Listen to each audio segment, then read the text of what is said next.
ఇంకొకటి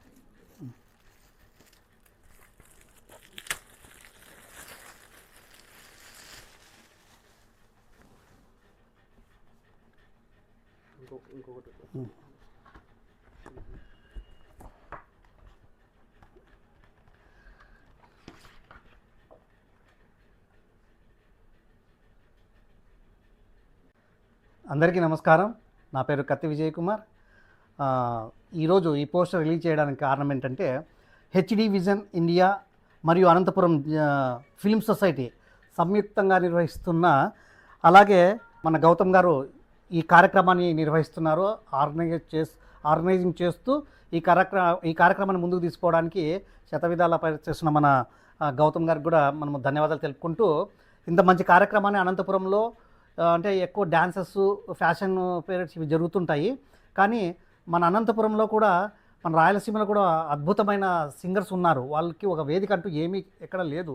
కానీ అలాంటి వేదిక కల్పించాలని చెప్పేసి మన గౌతమ్ గారు హెచ్డి ఫిల్మ్ ఇండియా వాళ్ళు సంయుక్తంగా సింగర్స్ కోసము ఈ కార్యక్రమాన్ని చేపట్టారు. అంటే మనం రీసెంట్గా చూస్తుంటాము యూట్యూబ్లో, ట్రైన్లో కసునుక్కుండే వాళ్ళు, తర్వాత బయట ఏంటన్నా మార్కెటింగ్ చేసేవాళ్ళు, అమ్ముకునే వాళ్ళు, వీళ్ళందరూ మంచి మంచి సింగర్స్, మంచి మంచి వాయిస్ ఉన్న వాళ్ళే. కానీ వాళ్ళకు తెలీదు ప్లాట్ఫామ్ ఎలా ఉంది, ఎలా చేయాలా అనేది తెలీదు. కానీ ఎవరో ఒక గొప్ప వ్యక్తులు ఆ వీడియో తీసి పెట్టడం వల్ల వాళ్ళు ఈరోజు చాలా ఫేమస్ అయిపోయారు. అంటే సరస్వతీదేవి కొందరిలో ఉంది, దాన్ని బయటికి తీయడానికి మాత్రము ఎవరు లేరు. అలాంటి కార్యక్రమానికి ముందుకొచ్చారు మన గౌతమ్ గారు.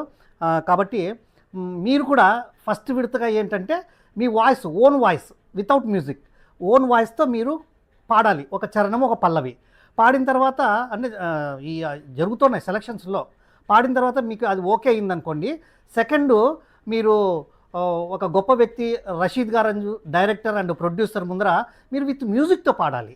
అలా పాడడం వల్ల ఆ డైరెక్టర్ రషీద్ గారు మీకు మంచి సినిమాలో అవకాశం ఇస్తూ మంచి మంచి ఈవెంట్స్లో మీకు అవకాశం కలిగించడానికి ఇది ఒక మహత్తరమైన కార్యక్రమాన్ని చేపట్టారు.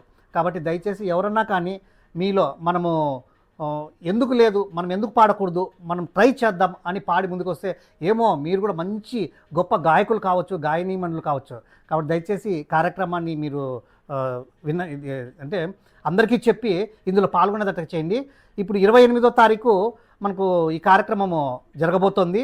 కాబట్టి ఈ కార్యక్రమంలో మీరు అందరూ, మనకు తెలిసిన వాళ్ళు మనది అనుకొని ఈ ప్రోగ్రామ్ని చేస్తే మన అనంతపురంలో వీళ్ళు నిర్వహిస్తున్న ఈ కార్యక్రమంలో ఒక గొప్ప సింగర్స్ బయటపడతారు. కాబట్టి దయచేసి ఒక కళాకారునిగా నా బాధను అర్థం చేసుకొని కొందరు కళాకారుల్ని మనము అనంతపురం నుంచి బయటికి తీద్దాం. Thank you.